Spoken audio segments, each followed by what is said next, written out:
할렐루야. 자, 질문 하나 해볼게요. 자, 말씀 들어가기 전에 제가 지금 기도하면서 딱 감동이 왔어요. 여러분들 그냥 얌전 빼면 안 됩니다. 그냥 있는 그대로 말씀 고백을 하셔야 됩니다. 예수님이 나의 구원자로 믿어지시는 분은 아멘. 와, 우리에게 소망이 있다. 이거 좋다. 아멘 소리가 나왔어요. 하나님을 아버지라고 부르는 것이 부담이 없다, 아무렇지도 않다, 자연스럽다, 그런 분은 아멘. 됐어. 이제 내일 죽어도 소원이 없어. 이거 목회 그런 대로 했네. 할렐루야. 여러분, 하나님이 아버지라고 부르게 되고 그래도 부담이 없고 자연스럽고 예수님이 나의 구원자로 믿어지는 사람은요, 엄청난 은혜를 받은 거예요. 이걸 성경에서는 신령한 복이라고 그래요.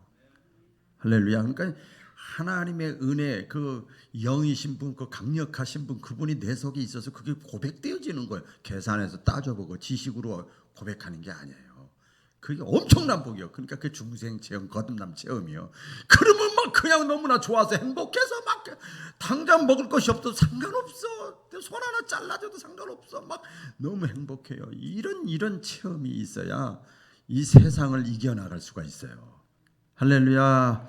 그래서 오늘은 복 중에서 신령한 복에 대해서 말씀을 나누려고 합니다. 따라해 보겠습니다. 신령한 복.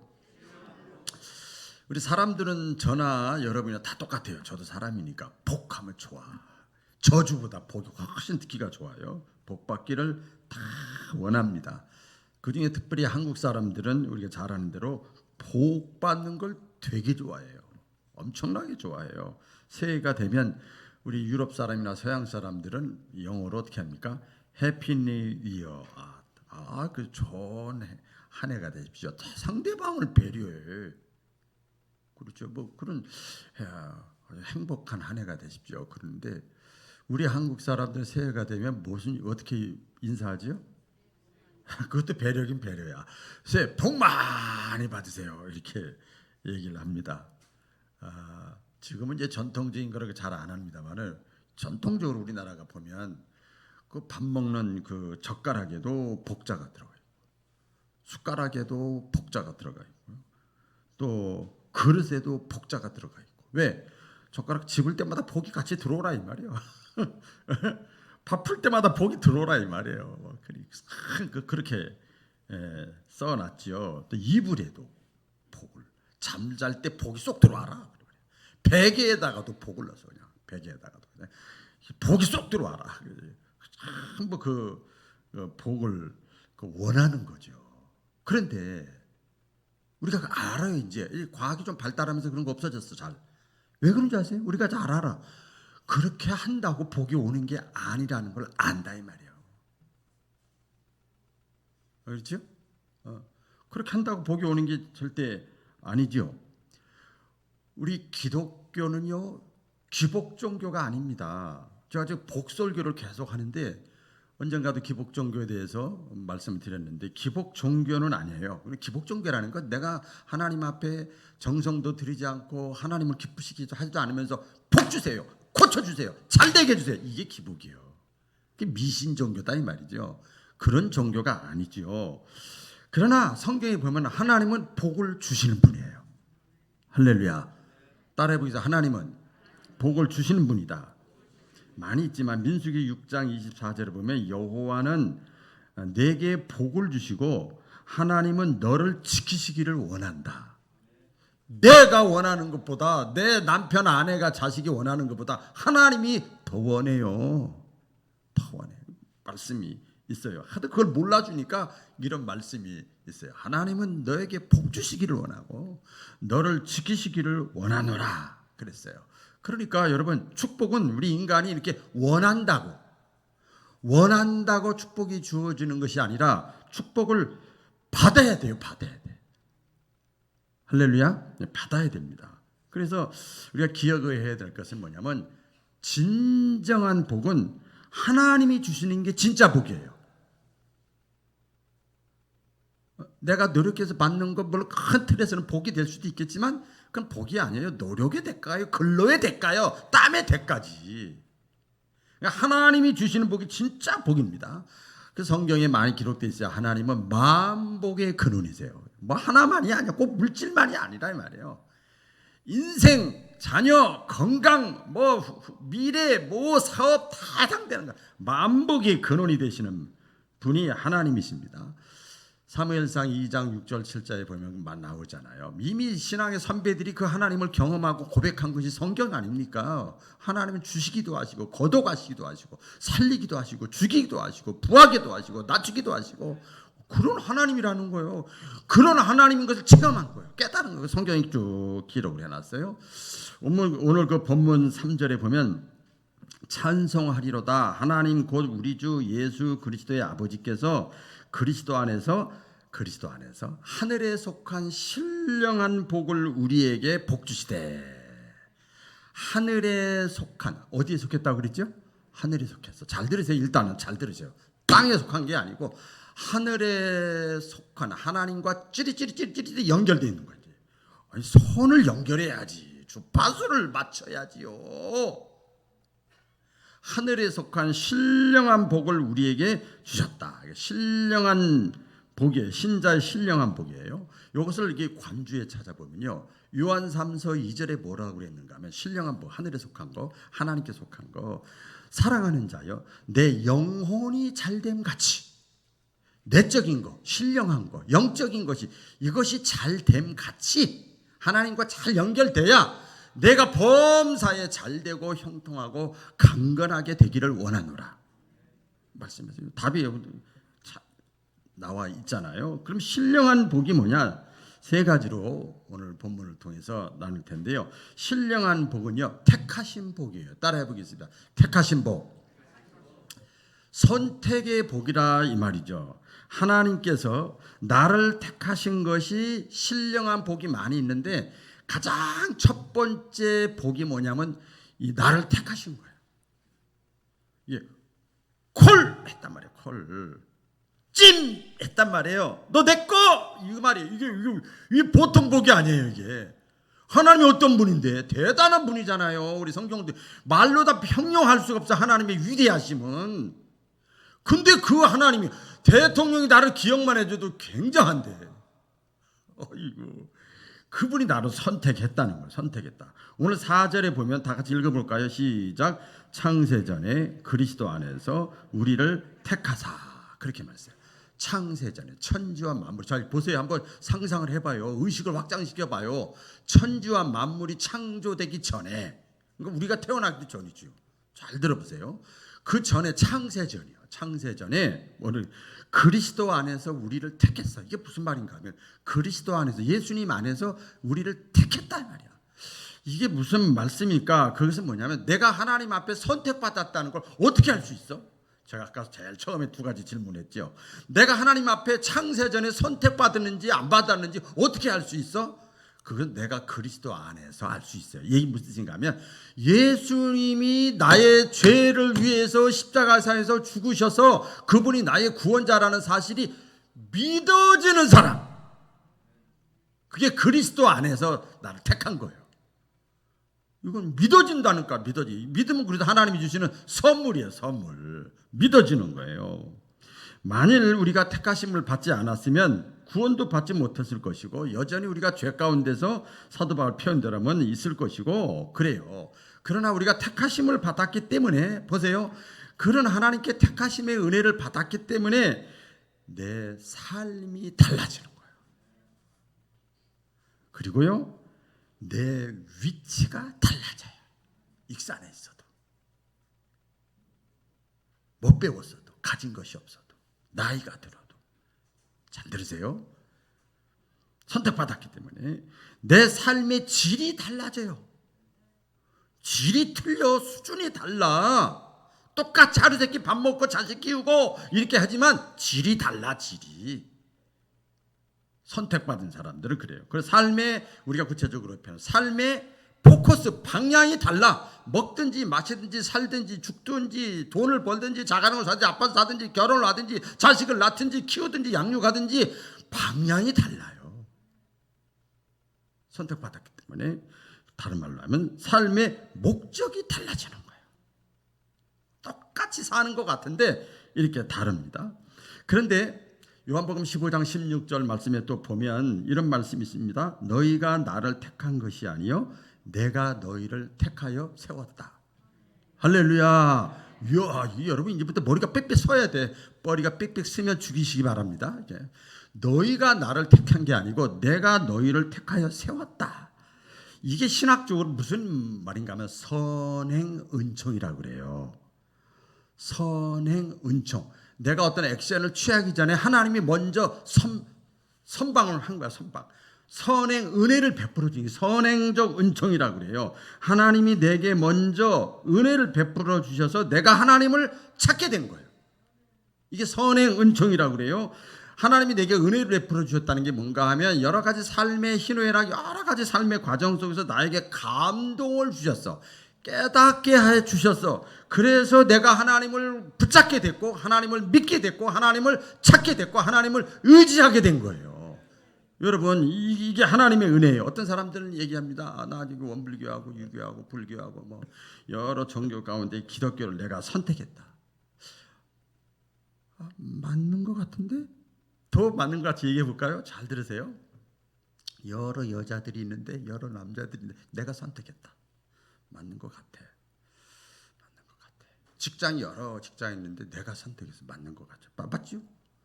교회를 말하면 또 교회도 여러 교회가 많잖아요. 많이 있어요. 여러 교회가 있는데 익산 바울교회를 내가 선택한 거예요. 저도 목회하는 여러 교회에서 있는데 내가 선택한 거야. 내가 개척하겠다고 내가 한 것 같아. 내가 한 것 같아. 다 그 말이 맞는 것 같아. 맞는 것 같아요. 그러나 분명히 성경은 말씀합니다. 하나님은 말씀합니다. 너희가 하나님을 택한 것이 아니고 하나님이 너희를 택했다. 남자 여자가 만난 것도 하나님이 짝지어 주셨다고 그랬어요. 그러면 그게 좋으면 띠띠빵빵이고 힘들면 십자가 지고 가는 거야. 목회도 마찬가지예요. 똑같습니다. 그래서 가장 신령한 복의 첫 번째 복은 뭐냐면 하나님이 나를 불렀다. 나를 선택했다. 창세전에 나를 택했다. 할렐루야. 이게 신령한 복입니다. 여기서부터 축복의 물꼬가 풀려져 나가는 거예요. 믿으시기 바랍니다. 두 번째 신령한 복이라는 것은 뭔가 하면 하나님이 나를 택했잖아요. 택하신 목적이 뭐냐? 왜 하나님이 나를 콜했고 불렀느냐? 그것은요. 저와 여러분들을 자녀 삼으려고. 할렐루야. 너 이제 내 자녀야. 내 거. 남자 여자 만나면 자기 네 것도 자기 내 것도 자기. 자기. 넌 내 거야. 이제 내 자식이야. 내 아들이야. 내 딸이야.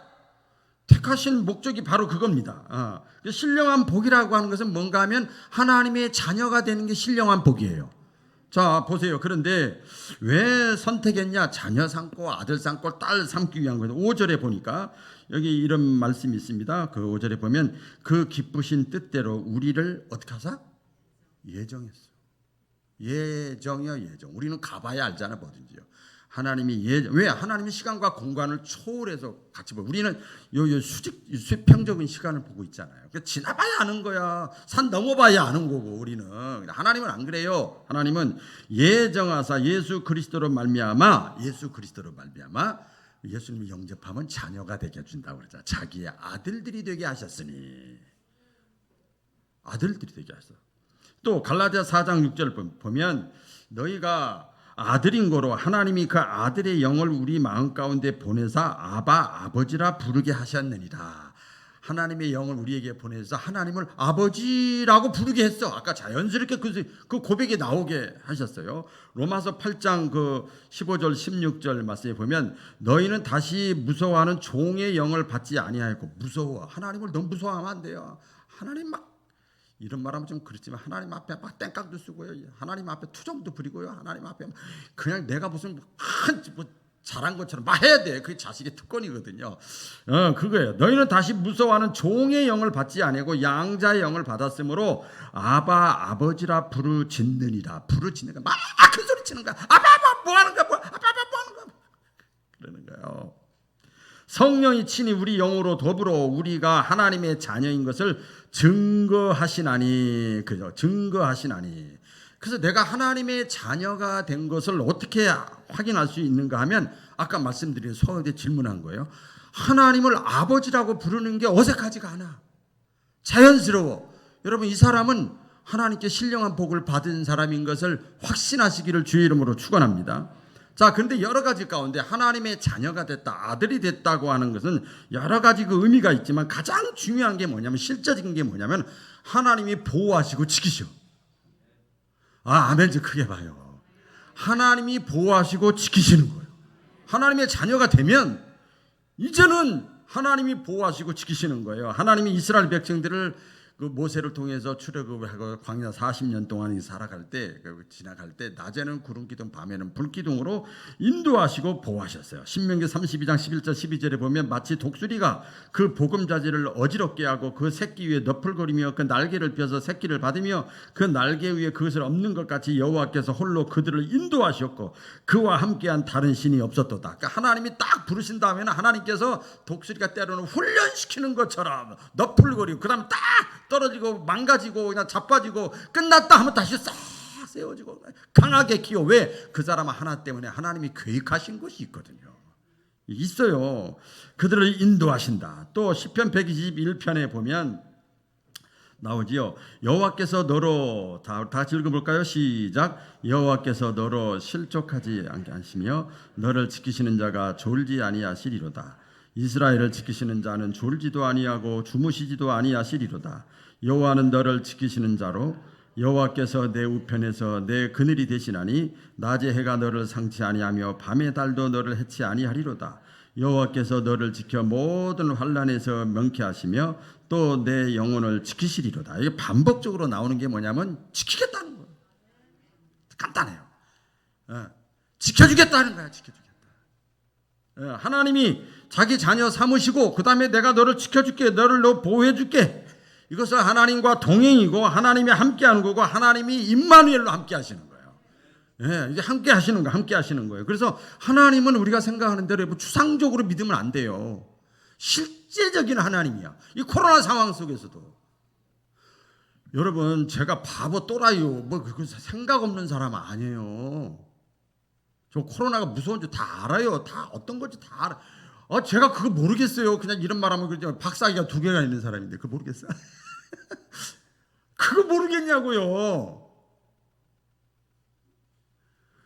하나님이 있어, 하나님. 그렇다고 해서 세상은 막이고 이 세상 풍조 다 이게 아니에요.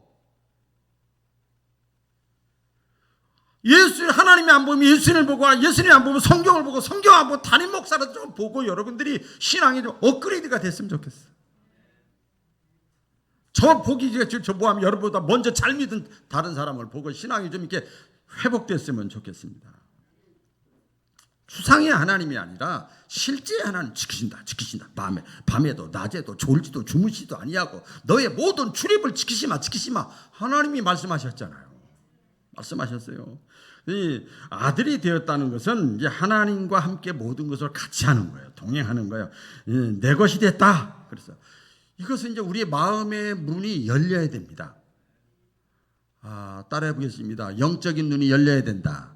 마음의 문 또는 영적인 눈이 열려야 됩니다. 우리 사람의 시야가 있죠. 본다 그러면 보통 사람들이 육신의 눈으로만 본다 그래. 이걸 육안이라고 그래. 육안. 그렇죠? 육안이에요, 육안. 자, 이 육안이요.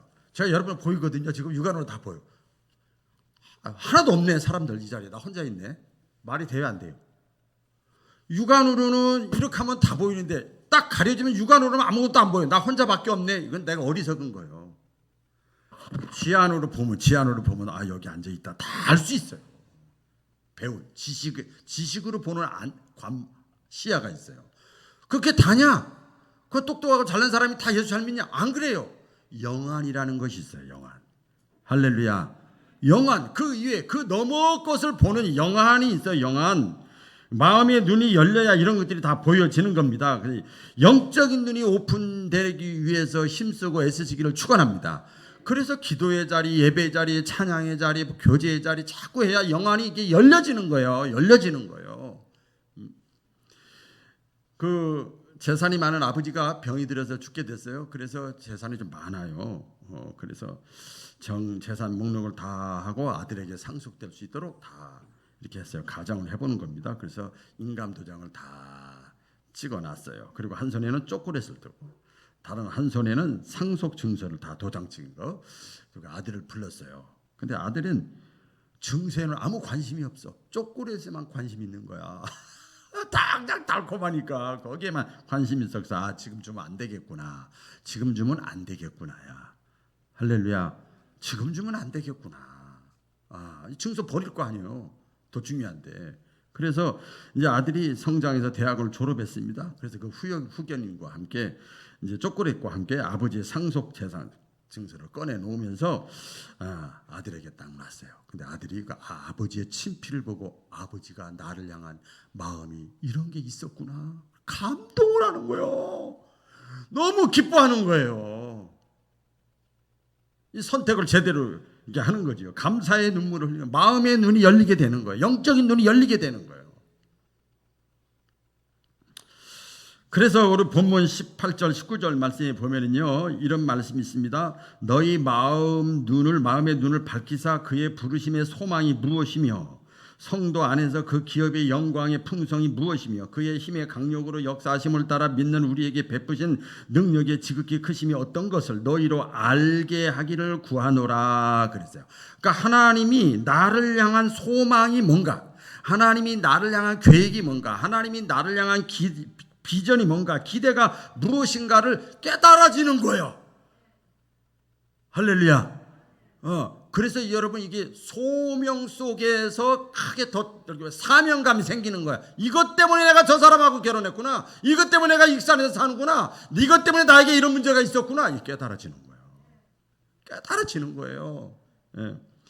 나를 향한 하나님의 기대와 소망과 계획이 무엇인가, 마음의 눈이, 영적인 눈이 열리면 다 되는 거예요. 이때 이 아들은요 아버지에게 달라고 할 권리가 있습니다. 그리고 필요한 것을 해결해 달라고 할 권리도, 요구도 막 하는 거예요. 그런데 중요한 사실은 뭔가 하면 인간의 부모들은요 한계가 있지만 우리 아버지 하나님은 한계가 없어요. 뭐든지 구하라, 찾으라, 두드리라 주신다고 그랬잖아요 여러분 성경에. 그 어떤 사람은 받는 사람이 있고 찾는 사람이 있고 열리는 것을 체험하는 사람이 있고 못하는 사람이 있어. 거기에 다 이유가 있지요. 어쨌든 간에 이것이 달라고 하는 요구, 이것이 아들의 특권입니다. 그래서 저와 여러분에게 선택하시고 자녀 삼아 주신 것은 보호하실 뿐만 아니라 이것들을 우리가 원하는 대로 이걸 주시기 위해서 우리를 자녀 삼아 주신 거예요. 그 신령한 복이라는 것을 요약을 하면 우리를 아들 삼아 주셔서, 자녀 삼아 주셔서 보호하시고 지키실 뿐만 아니라 우리의 삶의 문제도 간섭하시고 함께 하시고 인도하시고 지키시기 위해서 우리에게 신령한 복으로 엮어주신 분이 하나님이세요. 마지막 세 번째입니다. 신령한 복이 뭔가 하면 죄사함의 복입니다. 우리 많이 듣죠. 교회 가면 따라해보게요. 죄사함의 복. 우리가 죄를 지으면 두 가지가 항상 따라오게 됐습니다. 죄 지으면 하나는 형벌이요, 벌 받아야 돼, 형벌. 하나는 뭔가 하면 죄책감이에요. 죄책감이라고 그래요. 잘 설명한 말씀이 그 로마서 6장 23절에 보면 나오지. 많이 들었죠. 죄의 값은 사망. 이게 사망이라는 거 육신의 죽음을 말하는 게 아니에요.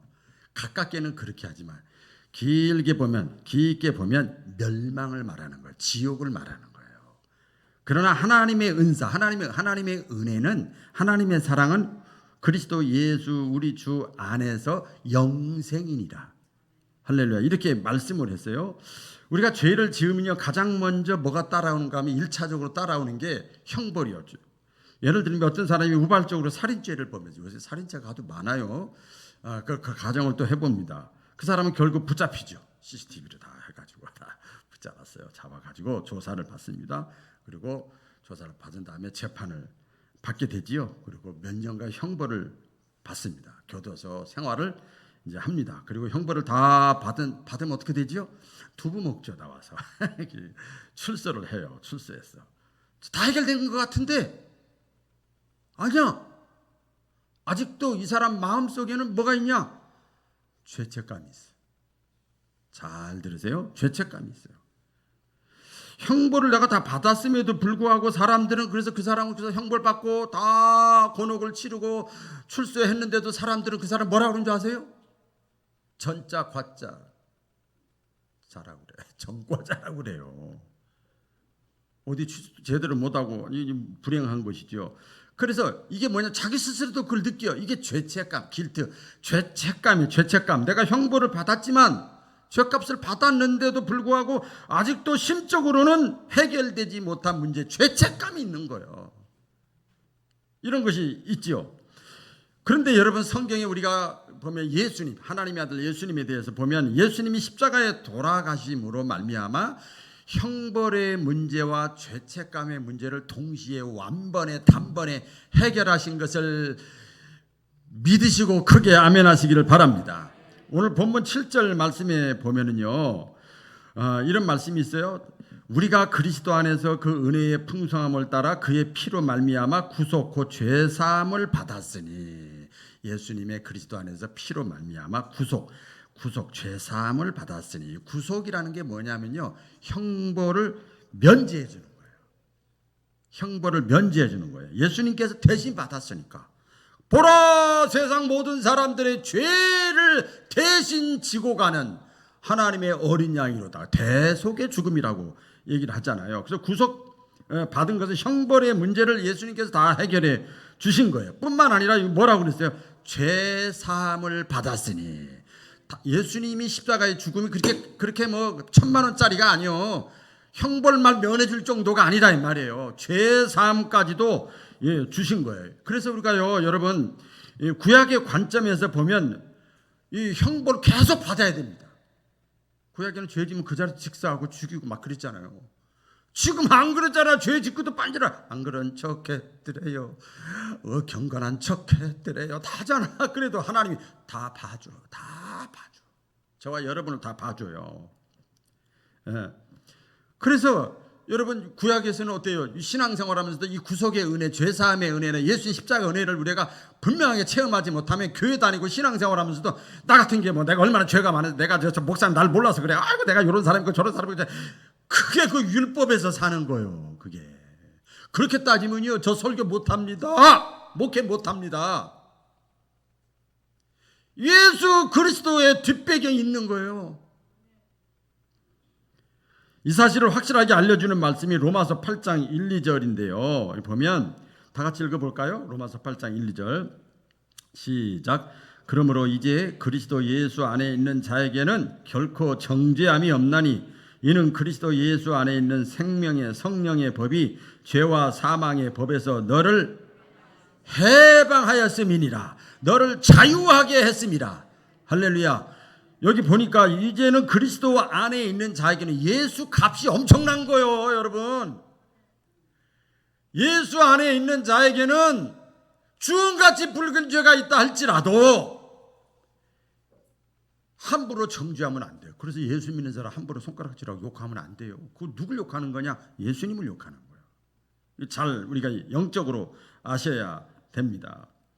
그래서 이런 그 죄 사함 받고 구속받는 그 사건을 사건이 일어날 때 영적으로 어떤 사건이 일어나는가 하면, 예수님이 승천하시면서 내 영 보혜사 성령을 너희에게 보내주마. 그래서 깨닫게 하고 알게 하고 믿어지게 하마. 그게 바로 성령님이세요. 할렐루야. 성령님이 바로 그 순간에 영적인 사건입니다. 이 영적으로 성령님이 쫙 임하는 거예요. 그 사람 앞에. 꼭 지식적으로 이렇게 고체가 와야 오고 가는 게 아니에요. 마음이 오고 갈 수도 있잖아. 그렇죠.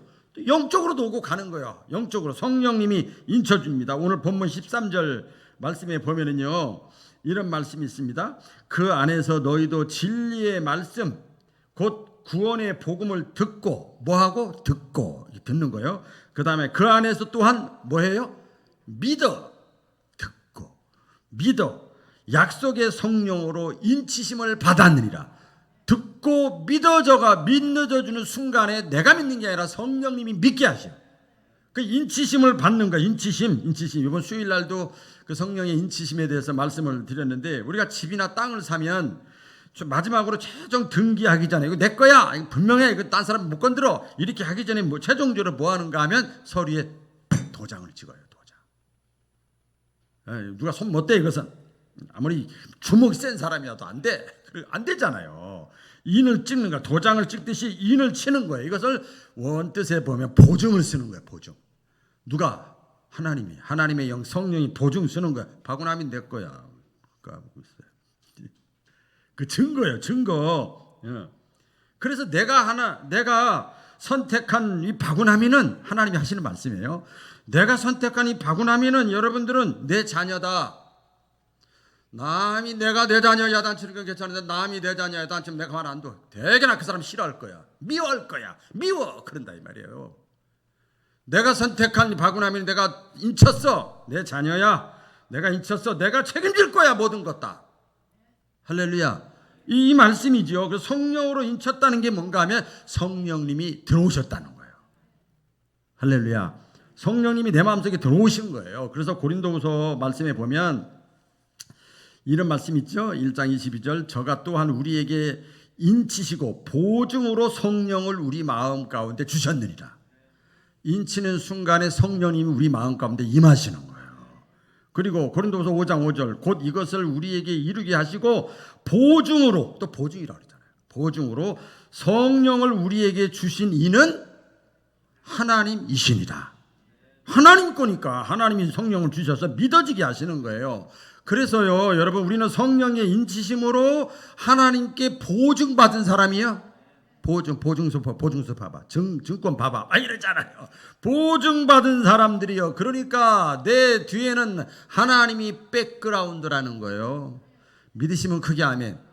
내 뒤에는 하나님이 백그라운드. 하나님이 나를 인정하시는데 사도 바울이 그랬잖아요. 누가 나를 정죄하고 심판하리요. 내 육신적으로 인간적으로 나도 허물이 많은 사람이지만 그건 이제 하나님이 나를 인정했으니까 괜찮아.